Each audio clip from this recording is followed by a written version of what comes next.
Hi everyone and welcome to the video where I'll be telling you all about how I built my Dart Frog tank. I hope you enjoy. It started with a 45 by 45 by 45 Exoterra that I bought off Facebook Marketplace for about £40. The plan for this tank was to be a beautiful paludarium of sorts for my two danger-baited Stinctorius Azorius. I wanted to include a small water area at the front of the tank, so this involved placing some filter foam throughout the tank and then placing some weed fabric on top of the filter foam to stop the substrate from getting in the water section. The wood for this tank consists of a mix of cork bark and bogwood, which is locked together with pond expanding foam. I then use black aquarium silicone on top and then push cork bark into that to create a beautiful natural background. I needed to use a substrate that would be fine to be submerged in water, so I decided to use aquasoil as it's very good for the plants and also fine with 24-hour contact with water.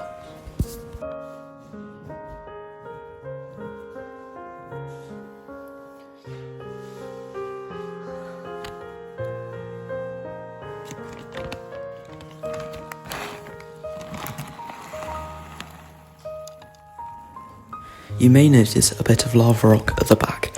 I originally intended that to be a little waterfall. The idea for the tank was that there was supposed to be a waterfall there and a drip feature at the top. I couldn't get the waterfall to work, but I did get the drip feature to work. The drip was too powerful though, and I couldn't control the flow, so I ended up taking it out and using it for a different project.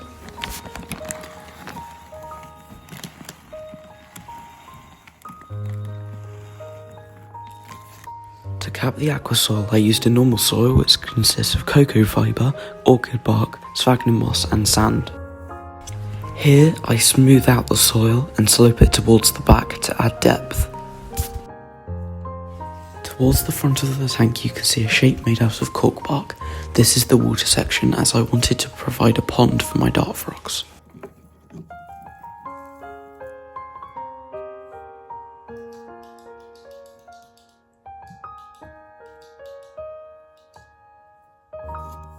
In the water section, I'm adding sand as my substrate.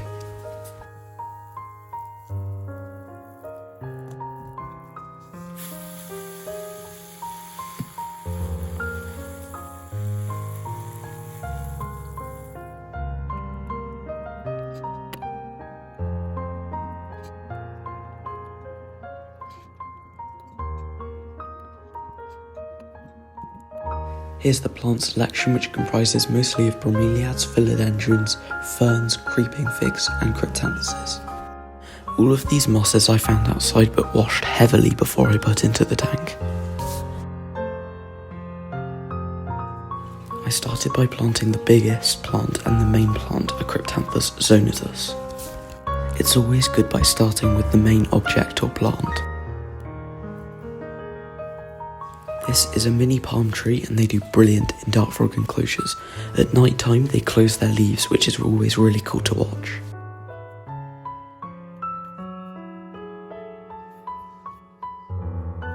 As I plant the tank, I make sure to spray the plants regularly so they don't dry out.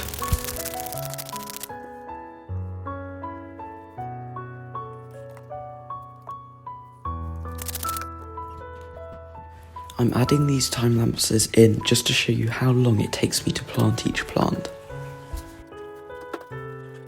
Don't ask me why it took this long to plant this creeping fig. I added a few cuttings of creeping fig and then planted this beautiful fireball bromeliad at the back. I then added this really pretty syngonium near the front.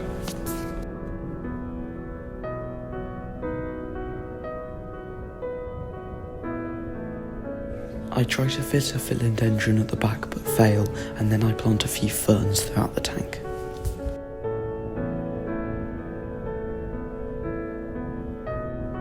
I then add a little cryptanthus right at the front.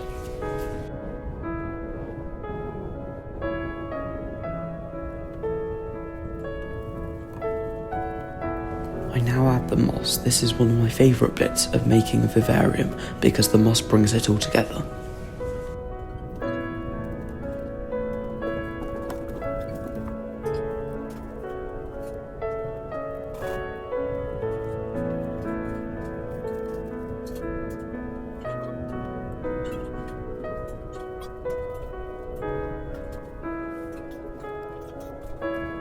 Off camera, I planted an air plant and the philodendron right under the log. I also used little bits of cork bark to expand over the water area and create a little hide at the back of the tank. You can also see that off camera I planted a beautiful pink cryptanthus right at the back. For the building of the tank I used this light to light up the tank.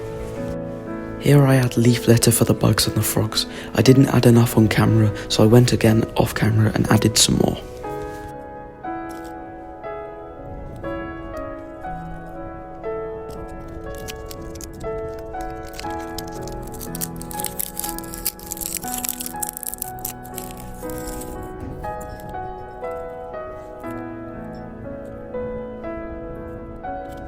You need leaf litter for a bioactive terrarium because you need somewhere for the microfauna to hide in.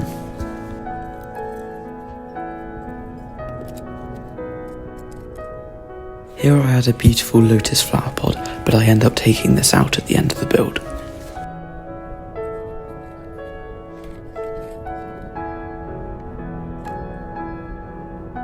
Here's the planted tank.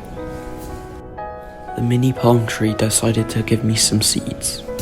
Here's a top view of the tank. Here I tried to add this little aquarium pump. It ends up breaking, so I have to buy a new one. When I got my new one, it was too strong and I couldn't control the flow, so I ended up taking it out and using it for something else. Here I attempt to cut some slits in the pipe to make a drip feature. And this is the water section all filled up. This is the drip feature with the new pump. As you can see, I couldn't get the flow quite right as I didn't want it to drip on the frogs and scare them, so I ended up taking it out.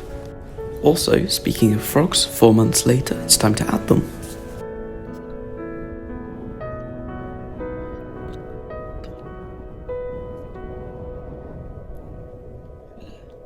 As you can see, the frogs do use the water system. They love sitting in it and eating the flies that drown in it.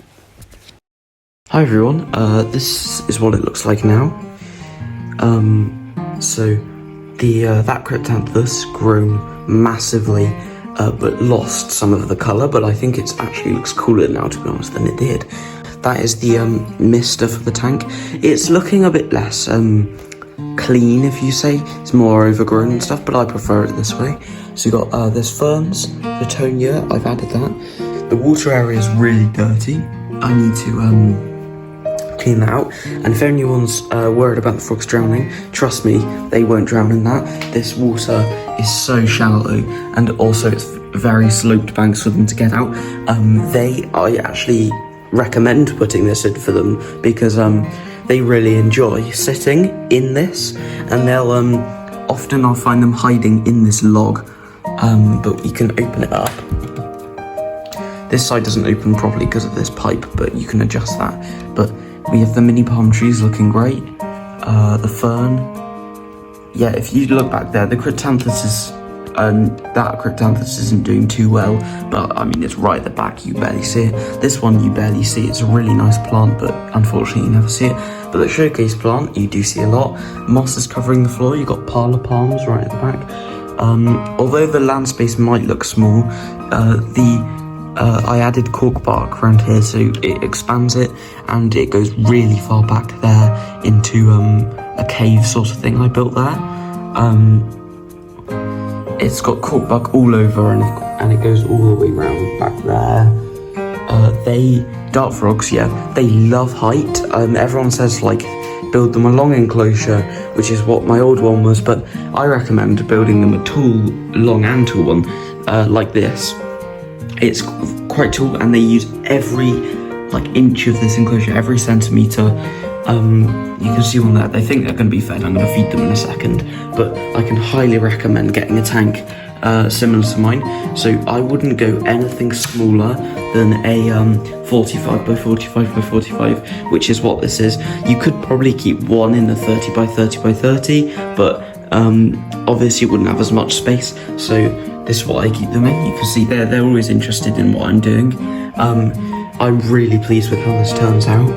The glass is easily cleanable because it's front opening. The roof's a bit scruffy because of cling film I've put here, but I'm going to get a new lid soon. It's just got a few holes cut into the top from the previous owner because this tank was secondhand. I am not made of money. I could not afford to buy a new one, but as you see, I've carpeted the moss in carpet moss. I pinned it to the background and it makes it look really nice. And I can highly recommend keeping dart frogs. They're such a cool pet. They're pretty easy to care for. I've got my fruit fly cultures here, and I'll feed them now on camera for you. So I've taken a collection. This is normally what I feed them every other day to every day, sometimes every 3 days. They can manage. They're like all the flies all throughout the enclosure, so even when I don't feed them for a while, they can still have food to hunt. And it's obviously the springtails and ice pods in there. So I've got this massive thing here, and I make my own cultures as well, but I buy them occasionally. And what I'll do is I'll sprinkle on this calcium powder to give the frogs the right vitamins they need in their diet. Tap the flies out on camera. I don't have enough hands for that, but as you can see, there's one frog enjoying his meal now. So I tap them there. Often the flies do drown in the water section, but the frogs will just eat them out of it. As you can see, they're falling in now. So one frog's down there. The other frog is missing out on his meal. He's up here. I was saying they do use every inch of this enclosure, every bit of this enclosure, but I recommend giving them a sloped surface to climb on, like this. And yeah, this is my second ever dart frog tank, and I think it looks really good, which proves that you can make this in your own home. It's not perfect, but I think it's really nice. I can also recommend get a misting system. Don't just use a sprayer. Misting system's best. I can turn it on now, and well, yeah, I'll turn it on now. And you can see I've tried to angle it so it sprays all of the enclosure. At the back of the tank, I did make a water feature, but I could not get it to work at the right flow because it had to be strong enough on a strong enough setting to pump the water all the way up and through.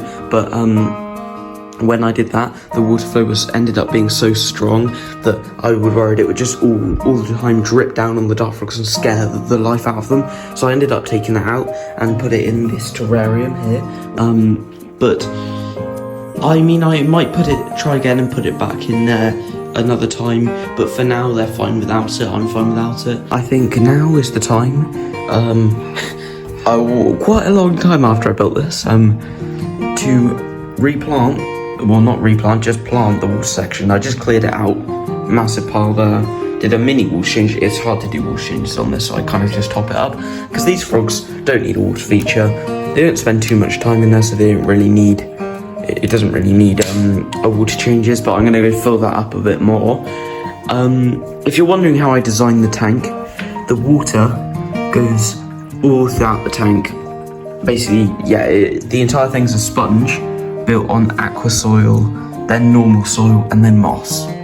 And then there's bits of leaf litter. I really need to put more leaf litter in, but yeah, I'm going to take some plants out of my aquarium to put in this tank. My plant selection here, I've got a cutting of crypts, some cryptocoryne with actual roots, and I just took a bit of this rhizome off this anubias that will grow eventually. And the leaves will probably stick out of the water, but that's fine because it's like a really humid tank, so it should be fine. And it made like no difference to this tank. All filled up. Yeah, let's see how that goes. I'll do one more update on this in a bit. So we'll give that. Maybe I'll give you an update in a couple of weeks, tell you if the plants lived. Thanks very much for watching. Hope you like meeting the frogs. If you like the frogs, you can give the video a like. I can do more content on this, like terrariums. I'm hopefully going to build a tank for vampire crabs soon, so look out for that. And yeah, I hope you enjoyed the video. See you next time.